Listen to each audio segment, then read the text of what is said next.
Hello students, welcome back to my YouTube channel professor Shubham Tiwari. बात करने वाले हैं आज आपका concept hashtag number 8 BSY BCom semester 4 के कॉमर्स 4 जो आपका सब्जेक्ट है उसकी सीरीज चालू कर दी गई है। प्लेलिस्ट ऑलरेडी बना दिया हर एक सब्जेक्ट का जिसकी सीरीज प्रोवाइड कराई जाएगी या फिर नहीं प्रोवाइड कराई जाएगी, सबका सेपरेट प्लेलिस्ट बनाया हो जिसमें हर एक सब्जेक्ट का syllabus, paper pattern, important questions बता के दिया हूं। कॉमर्स की सीरीज हमारी पहली स्टार्ट हुई है, पहले में भी यूनिट 1 स्टार्ट किया गया सर। यूनिट 1 टॉपिक का नाम है production planning and inventory management में पहला सब पार्ट्स। जो बच्चे सिलेबस बहुत अच्छे तरीके से देखे उनको पता है कि हर एक यूनिट के अंदर 3 सब पार्ट्स हैं हमारे, जिसमें से पहला सब पार्ट्स आपका है प्रोडक्शन मैनेजमेंट।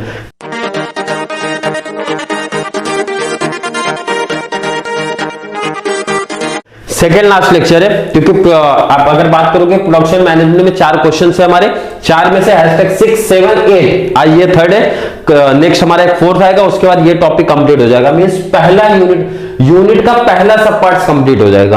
क्लियर है? उसके बाद ऑडिटिंग के कुछ लेक्चर्स आ जाएंगे, ऑडिटिंग के बाद फिर इसका सेकंड पार्ट, मतलब इस तरीके से लेक्चर्स आपको प्रोवाइड कराए जाएंगे।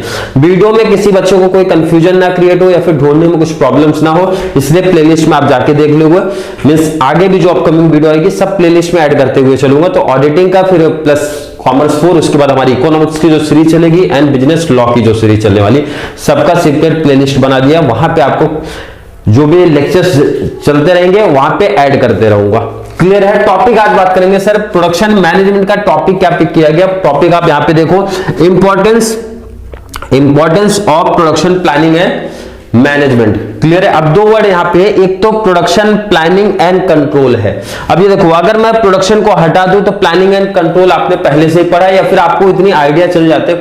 प्लानिंग मींस क्या होता है? कोई भी चीज हम लोग एडवांस में जो डिसाइड करते हैं। जैसे सिंपल सा मान के चलो, अब सेम 4 की प्रिपरेशन आपको एग्जाम से पहले करना है, तो ये आप पहले डिसाइड करोगे सर कितना मींस कितना सिलेबस पढ़ना है, कब पढ़ना है, कौन से सब्जेक्ट को कितने टाइम्स देना है। अब यहां पे आपने क्या किया, एडवांस में वो चीजें क्या कर लिया, डिसाइड कर लिया है। जैसे काफी बच्चे अभी से जुड़ जाते हैं और काफी बच्चे 10 दिन बच जाते हैं, 1 हफ्ते बच जाते हैं, तो बुक पढ़ना स्टार्ट करते हैं, जॉब करते रहते हैं ना, तो प्रॉब्लम इश्यू होता है। तो उनको भी क्या करना पड़ता है, चाहे 1 हफ्ते के बाद पढ़ना स्टार्ट करें तो उनको भी एक टाइम फिक्स करना पड़ता है, कितना टाइम कौन से सब्जेक्ट को देना है। जो हार्ड सब्जेक्ट है उसको ज्यादा टाइम देना है, जो इजी सब्जेक्ट है उसको लास्ट टाइम पे भी पढ़ेंगे तो भी काम हो जाएगा हमारा। इस तरीके से हम लोग क्या करते हैं, एक सिंपल सा वे आपको समझा रहा हूं। अभी इसमें प्रोडक्शन वर्ड नहीं इंक्लूड करो, सिर्फ प्लानिंग का मतलब प्लानिंग हम लोग सिंपल सा बोल देते हैं। Planning is deciding in advance what to do, when to do, how to do, यही सब आपने पढ़ा है। सेम यहाँ पे भी वही कहानी होगा, बट वर्ड लगेगा प्रोडक्शन।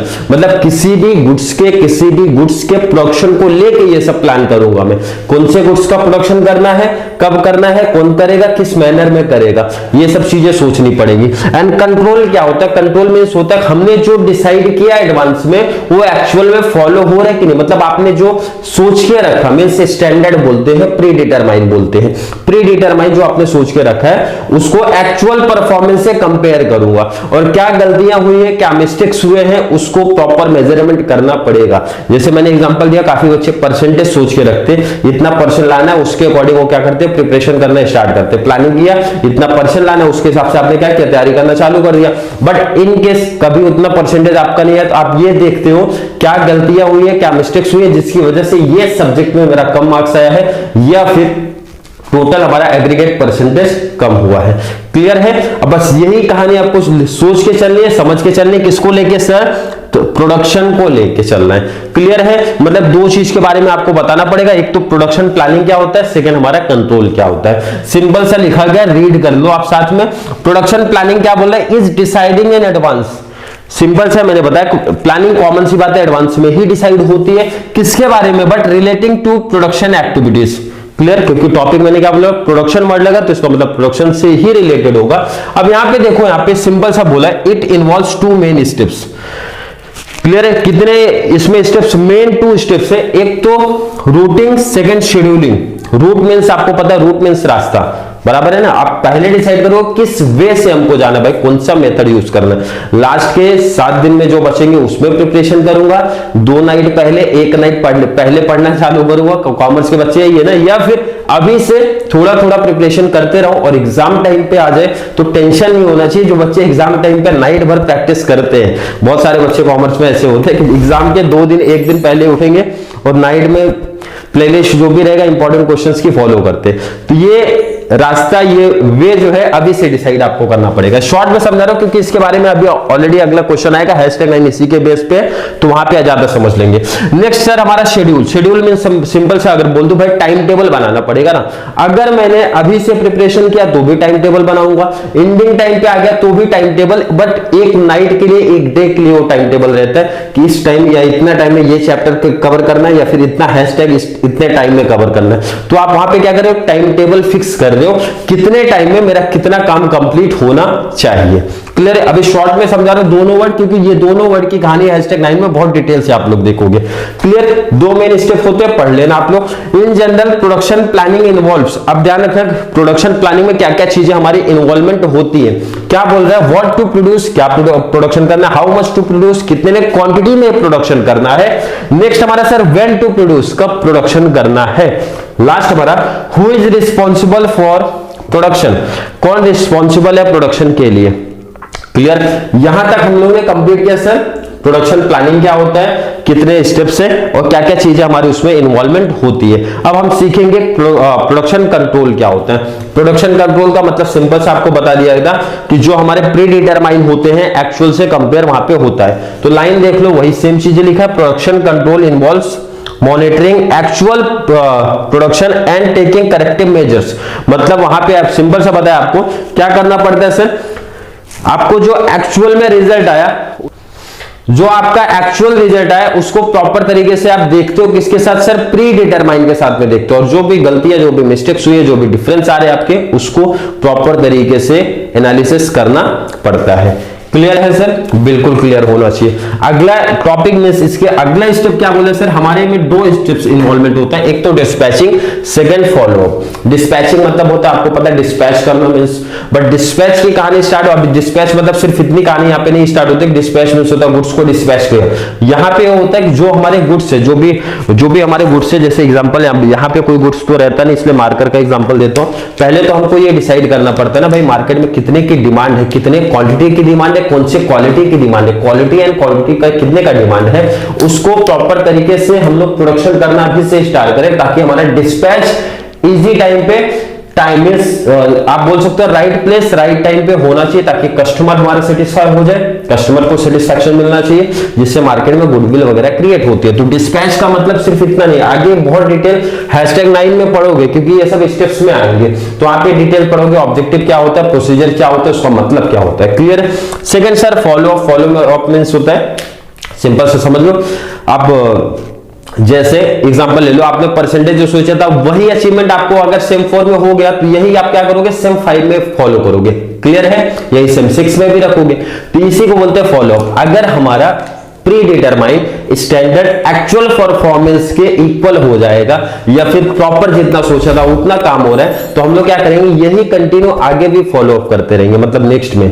क्लियर है? अगर मिस्टेक्स हुआ है तो मैंने क्या बताया, मिस्टेक्स अगर हो रही है तो हम लोग क्या करते हैं, फिर थोड़ा सा चेंज होता है, जो मिस्टेक्स हुई है रीजन ढूंढते हैं, रीजन अगले सेमेस्टर में ना हो तो हम लोग वहां पे देखते हैं। जैसे सेम 3 में काफी मिस्टेक्स हुआ था तो बच्चे अभी से थोड़े से एक्टिव हो जाएंगे, सेम 4 में थोड़ा सा जो गलतियां, जो मिस्टेक्स हम लोग ने सेम 3 में किया था वो सेम 4 में हमारी नहीं होनी चाहिए सर। क्लियर है? अब अगर मीनिंग पार्ट आपका क्लियर है, बार बार कॉमर्स में बोलता हूं, अगर मीनिंग पार्ट्स किसी बच्चे का कॉन्सेप्ट क्लियर है तो पॉइंट्स को बहुत ज्यादा एक्सप्लेन करने की जरूरत नहीं पड़ती है, पॉइंट्स आप लोग देख के समझ सकते हो क्या लिखा गया है। अब क्वेश्चन है sir, importance of production planning and control, importance of production planning and control. कितने पॉइंट्स, नंबर ऑफ पॉइंट्स अगर देखते हो 14 पॉइंट्स लिखे गए हैं, बट एग्जाम में बार बार बच्चे डाउट में आते हैं कितने पॉइंट्स, तो 7 to 8 पॉइंट्स।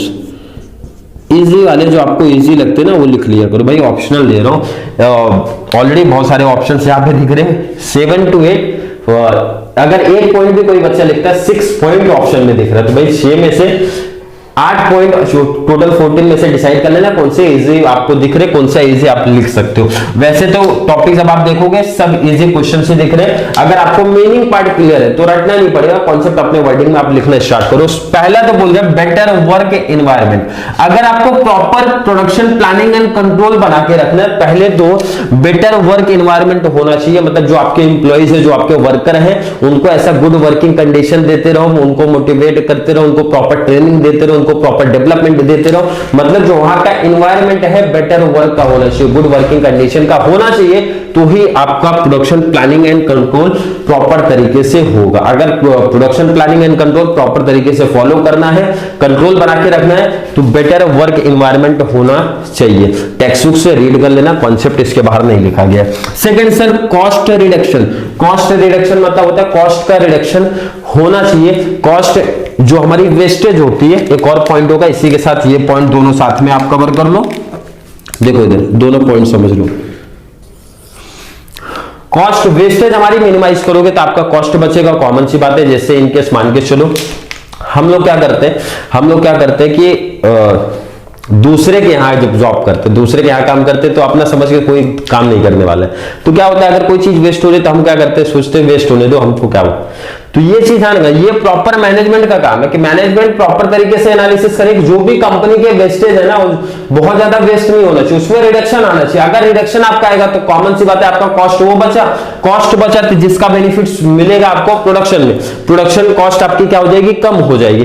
तो ये सब प्रॉपर देखना पड़ेगा, किसको सर, मैनेजमेंट को देखना पड़ेगा। और किसमें, जब गुड्स का प्रोडक्शन हो रहा है तो उस टाइम पे प्रॉपर देखना पड़ता है, किसको सर, मैनेजर को, मैनेजमेंट जो कर रहा है उस टाइम पे उनको देखना पड़ता है। और उसी टाइम पे आपको प्रॉपर देखना पड़ता है हमारी जो कॉस्ट है मिनिमाइज होनी चाहिए, एंड क्वालिटी में कोई चेंजेस नहीं होना चाहिए। ये चीज ध्यान रखना, क्वालिटी कम करके कॉस्ट बचाने की बात यहाँ पे नहीं हो रही है। तो कोई बहुत सारे बच्चों का लॉजिक चलता है कॉस्ट रिडक्शन सर क्वालिटी कम कर दो, बट यहाँ पे देखो क्वालिटी इंप्रूवमेंट भी होता है। क्वालिटी आपको सेम रखना है या फिर इंप्रूवमेंट आप करो, बट उससे नीचे नहीं जाना, उससे नीचे जाके कॉस्ट बचाने को कॉस्ट रिडक्शन नहीं बोला जाता है। कॉस्ट रिडक्शन बोला जाता है भाई आपको उसी काम में, जैसे मैंने बताया रॉ मटेरियल काफी वेस्ट कर देते हैं, वहां नहीं होना चाहिए, या फिर ब्रेकडाउन मशीन्स वगैरह हो जाते हैं, वो सब नहीं होनी चाहिए। ब्रेकडाउन हो जाता है तो आपका काम रुक जाता है, एक तो प्रोडक्शन रुक जाएगा, सेकंड आपके वर्कर्स जो रहते हैं उनका टाइम मीन्स उनकी सैलरी वेजेस जो भी वो चलते रहती है, तो बहुत सारे लॉसेस होते हैं। तो ये देखना काम है किसका सर,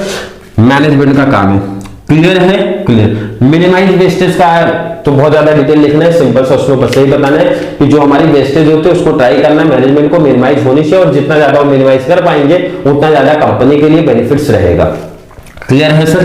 कंट्रीब्यूशन टू प्रॉफिट्स की बात होता है भाई, प्रॉफिट में आपका सिर्फ ये देखो, प्रोडक्शन प्लानिंग वालों की बात होती है भाई, जो हमारे बिजनेस ऑर्गेनाइजेशन है ना उसको प्रॉफिट भी कंट्रीब्यूट आप लोग करो।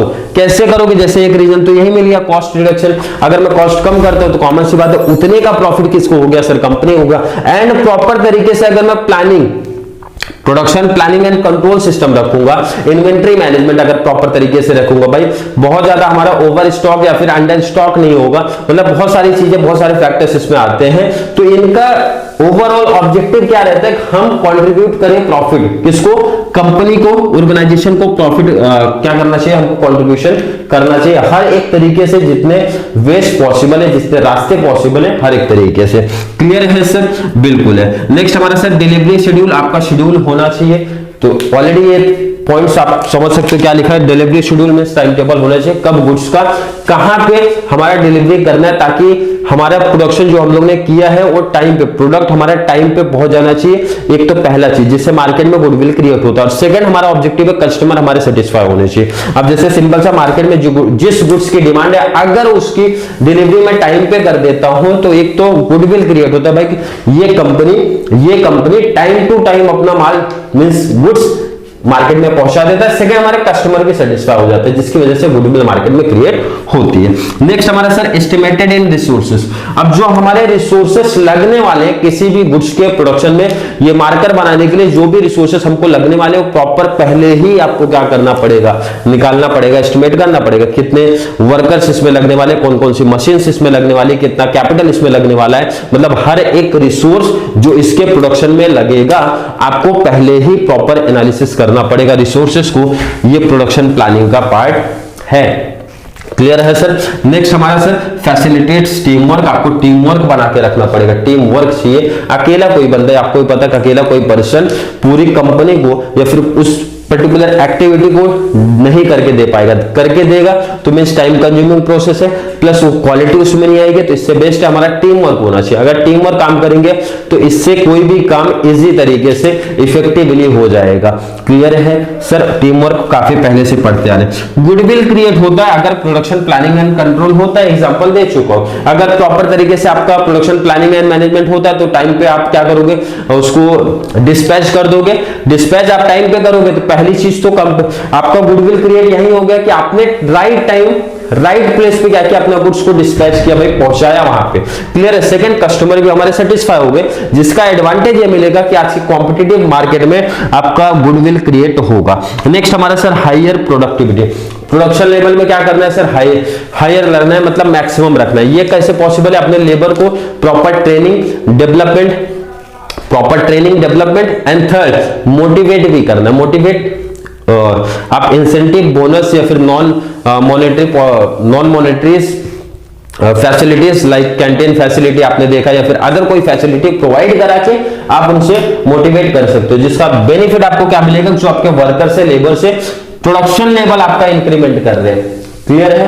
Clear sir. नेक्स्ट हमारा improvement in labour productivity. Labour productivity में भी आपको क्या करना पड़ेगा? इंप्रूवमेंट करना पड़ेगा। इसी के सिमिलर है, बट यहाँ पे सिर्फ लेबर की बात करना। लेबर लोग अपना प्रोडक्शन किस वे से, किस तरीके से क्या कर सकते हैं, प्रोडक्टिविटी को इंप्रूवमेंट कर सकते हैं, हाई कर सकते हैं। इसमें सिंपल सा बोल सकते हो ट्रेनिंग एंड डेवलपमेंट के अकॉर्डिंग ही ये चीज पॉसिबल हमारी होती है। अगला टॉपिक है sir optimum utilization of plant capacity. मतलब हमारी जो प्लांट की कैपेसिटी है ना, उसको प्रॉपर तरीके से आप यूटिलाइज करो, उतनी प्रोडक्शन हमारी होनी चाहिए जितना उस प्लांट की कैपेसिटी है। मतलब उससे ज्यादा भी नहीं करना है भाई, प्लांट आपका ब्रेकडाउन हो सकता है, खराब हो सकता है, उससे कम में नहीं करना। जितना हमारी क्वांटिटी है, जितना मतलब लगता है उस प्लांट की कैपेसिटी है, उतना हमको क्या करना है सर? प्रोडक्शन करके लेना है। नेक्स्ट हमारा सर ऑप्टिमम इन्वेंट्री लेवल। आपका इन्वेंट्री लेवल मतलब स्टॉक ऐसा नहीं होना चाहिए कि स्टॉक आपने ज्यादा मिस रख दिया है, ज्यादा मीन्स बोल सकते हो आप ओवर वैल्यूएशन या फिर अंडर वैल्यूएशन आपको नहीं करना। ओवर वैल्यूएशन मतलब हो गया कि आपने ज्यादा पैसा मार्केट में फंसा दिया, मतलब स्टॉक में, तो जिससे वर्किंग कैपिटल में प्रॉब्लम होगी। आप लोग वर्किंग कैपिटल टॉपिक्स पढ़े होंगे तो ये पता होगा। पैसा अगर स्टॉक से ज्यादा ले लिया तो कॉमन सी बात है पैसा वहां फंस गया, तो मार्केट मीन्स हमारे गोडाउन में, हमारे कंपनी में माल पड़ा रहेगा, स्टॉक पड़ा रहेगा। तो आपको ये टॉपिक समझना है कि इन्वेंट्री लेवल प्रॉपर तरीके से मैनेजमेंट होना चाहिए, बहुत ज्यादा स्टॉक भी नहीं होना चाहिए और अंडर वैल्यूएशन भी नहीं होना चाहिए, मतलब ओवर वैल्यूएशन या फिर अंडर वैल्यूएशन की कंडीशन नहीं आनी चाहिए। क्लियर है सर? मिनिमाइज वेस्टेज बता चुका हूं। कंटिन्यू फ्लो ऑफ प्रोडक्शन, मतलब फ्लो ऑफ प्रोडक्शन आपका कंटिन्यू चलना चाहिए, रुकना नहीं चाहिए, ब्रेकडाउन नहीं होना चाहिए। क्लियर है? प्रोडक्शन कंटिन्यू होता रहेगा तो सप्लाई गुड्स की होती रहेगी टाइम टू टाइम। लास्ट हमारा सर क्वालिटी इंप्रूवमेंट। आपको ये भी ध्यान में रखना है कि आपकी क्वालिटी डाउन नहीं होनी चाहिए, क्वालिटी में हमेशा इंप्रूवमेंट का ही सोचना है कंपनी को। क्लियर है? मतलब पॉइंट्स ऐसे बहुत ज्यादा उसमें डिटेल बता के कोई बेनिफिट्स नहीं है, ऑलरेडी आपको बता दिया। जो भी टेक्स्ट बुक आप फॉलो कर रहे हो, मींस मनन प्रकाशन से ऑलरेडी मैं पढ़ा रहा हूं, बता देता हूं, मनन प्रकाशन आप लोग फॉलो कर लो और जो पॉइंट्स बताया उसमें से 8 डिसाइड कर लो, 8 to 9 मैक्सिमम, लेकिन एग्जाम में 8 से ज्यादा नहीं लिखना है, चीज बता दे, 7 to 8 पॉइंट्स लिखना है। जो इजी आपको 7 to 8 पॉइंट्स लग रहे वो आप क्या करो, अभी से स्टार्ट कर दो प्रैक्टिस करना। और इसमें से 14 पॉइंट्स बताया, 14 में से जो आपको इजी लगेगा कोई 8 पॉइंट्स आप लोग क्या करो, सेलेक्ट कर लो। चलिए, फिर भी किसी बच्चों को कोई भी पॉइंट्स में मीनिंग में या फिर पॉइंट्स में डाउट कंफ्यूजन हुआ होगा, कमेंट बॉक्स में ऐड कर देना, सर कॉन्सेप्ट नहीं समझा है, क्लियर है, या फिर वीडियो थोड़ी सी भी हेल्पफुल लग रही है तो वीडियो को लाइक करना, अच्छे से कमेंट ऐड करो और जितना ज्यादा पॉसिबल हो सके एसवाई बीकॉम वाले बच्चों को शेयर करते रहो, ताकि हमारी जो अपकमिंग सेमेस्टर है ना टीवाई बीकॉम में ज्यादा से ज्यादा स्टूडेंट चैनल के साथ जुड़ते रहे। तो चलिए मिलेंगे नेक्स्ट क्लास में, तब तक के लिए थैंक यू सो मच।